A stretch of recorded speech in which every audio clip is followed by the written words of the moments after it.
Hello everybody, my name is Jaime Escalante Marquez and I am a master's student from La Universidad Autónoma de Zacatecas in Material Science and Engineering. And today I'm going to be presenting my poster titled Martensitic Transformation in a Nickel Manganese Titanium Vanadium Alloy System. We're going to be beginning with the abstract that follows. Quaternary alloys were manufactured starting from a nickel manganese titanium alloy, to which low vanadium contents were added, seeking to adjust the Martensitic transformation into a temperature range close to room temperature. The synthesis of the alloys was carried out in an electric arc furnace with an argon inert gas atmosphere and a refrigerated crucible. Subsequently, the alloys were subjected to a heat treatment of 1273 degrees Kelvin for 96 hours and then quenched in a mixture of water and ice. The alloys were characterized by differential scanning calorimetry. From these results, the tangent method was used to determine their characteristic temperatures of the Martensitic transformation. The calculation of the transformation enthalpy was carried out from the integration of the exothermic and endothermic peaks. Based on the transformation enthalpy and Martensitic transformation temperature data, the transformation entropy was calculated, and finally the thermal hysteresis was approximated from graphs of the fraction of energy transformed at 50% of the austenite and martensite phases. The values of thermal hysteresis and transformation entropy are slightly higher than those reported with respect to the nickel manganese titanium ternary family. Vickers microhardness tests were carried out to obtain the characteristic hardness of each alloy based on its atomic percentage of vanadium. Metallographies were taken using optical microscopy to obtain the phases present in each alloy, and the latter characterizations were carried out in order to find a relationship between them and the addition of vanadium. Now, continuing with our introduction, there are a couple terms which we have to define in order to be able to understand the project a lot better. Beginning with what are shape memory alloys. Well, shape memory alloys are classified as intelligent materials because they have completely different thermomechanical properties than other materials used in engineering. This is mainly due to the Martensitic transformation that occurs in the shape memory alloys. The Martensitic transformation is defined as a diffusionless, solid-state phase transformation that's responsible for the unique properties of the SMAs, such as the shape memory effect and superelasticity. The shape memory effect occurs when a material is deformed in the Martensitic phase. The material can recover its original shape upon heating to the austenite phase. Superelasticity occurs when, under stress, the material can undergo a reversible transformation between austenite and martensite, leading to a recovery of large strains upon loading. The Martensitic transformation occurs in a range of temperatures called characteristic transformation temperatures. Being Ms and Mf, the martensite start and finish temperature for the direct transition. The direct transition is when martensite transforms to austenite.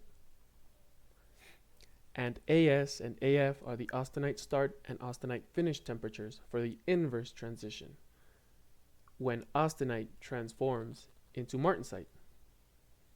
The shape memory effect and superelasticity can be better explained with the help of our figure. Here in figure 1, we see a stress-strain temperature diagram of a shape memory alloy showing shape memory effect and superelasticity. For the shape memory effect, the alloy begins at a temperature slightly above MF, meaning that it is in pure martensite, 100% martensite phase present. As we apply a load, and we measure this using a stress-strain diagram, we see that the stress increments and also there is deformation present. And during unloading, we see that there is apparent plastic deformation. But once we begin to heat the material to above AF, we're transforming from martensite to austenite.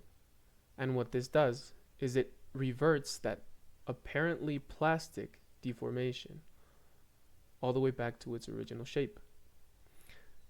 And upon cooling, we move from AF down to MF, which means that we're going back from austenite back to martensite, and we are here at the beginning, where our material has no plastic deformation.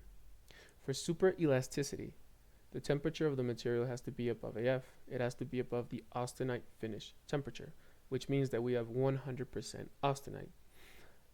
And when applied a load, when we reach a certain point of apparent plastic strain at this same temperature, when we begin to unload, the deformation begins to go back all the way to the origin, goes back to 0.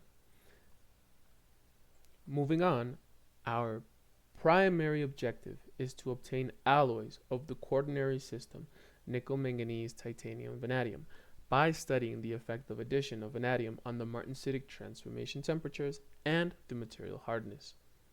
The methodology used is as follows, beginning with sample preparation, where a chemical attack is used to eliminate residue present in the raw material.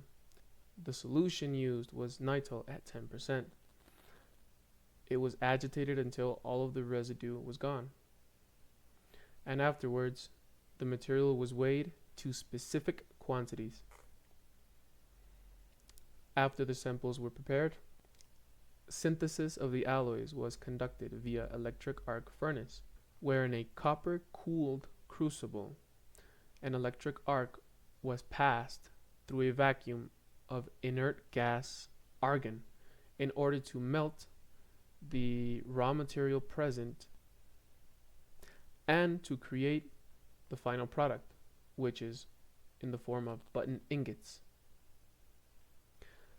After this step, a heat treatment is applied to the material, where the alloys in button ingots are sealed into quartz tubes, and a heat treatment of 1273 degrees Kelvin is applied for 96 hours, which the material is later quenched in a mixture of ice water. After heat treatment, the alloys are characterized using the differential scanning calorimetry technique, or DSC. In this technique, we are able to detect the exothermic and endothermic peaks for the phase transitions and the characteristic temperature of the Martensitic transformation. And from these graphs, the transformation enthalpy, entropy, and thermal hysteresis are calculated. Afterwards, in the microhardness Vickers test, a diamond in the form of a square-based pyramid is used to indent the surface of the alloys in order to define their hardness. Here we present the results of the characterizations used. In section A of figure 2, we see the DSC curve for the respective nickel, manganese, titanium, vanadium alloys. With the increase of vanadium content, we can also see that the Martensitic transformation temperatures also tend to increase. Moving on to section B, we see that the Martensitic transformation temperature in Kelvin have a linear effect with respect to the increase of vanadium content. In section C, the transformation enthalpy behaves in a linear fashion with respect to the increment of vanadium content. In section D, we see that with respect to the increment of vanadium content, the transformation entropy seems to remain constant. In section E, the thermal hysteresis also seems to remain constant. In section F, we see that there is little variation between the increment of vanadium content and the registered microhardness Vickers. Based on the results, we can conclude that the vanadium content increase results in increasing the Martensitic transformation temperatures by approximately 30 Kelvin per atomic percent, and the transformation enthalpy increases linearly, while the transformation entropy and thermal hysteresis for the vanadium-doped alloys remains constant. And also, it can be concluded that there is no correlation between the vanadium doping and the microhardness Vickers, and this is most likely due to the substantial presence of precipitates in the microstructure, as can be seen here.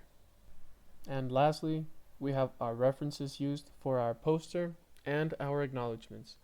The authors would like to thank the Consejo Nacional de Humanidades, Ciencias y Tecnologías, CONACYT, for its financial support through the research projects CF 2023, G1291, and CF 2023 I2171, and also thank EPC for the use of their experimental facilities. That is all for my presentation. I hope you enjoyed, and thank you very much.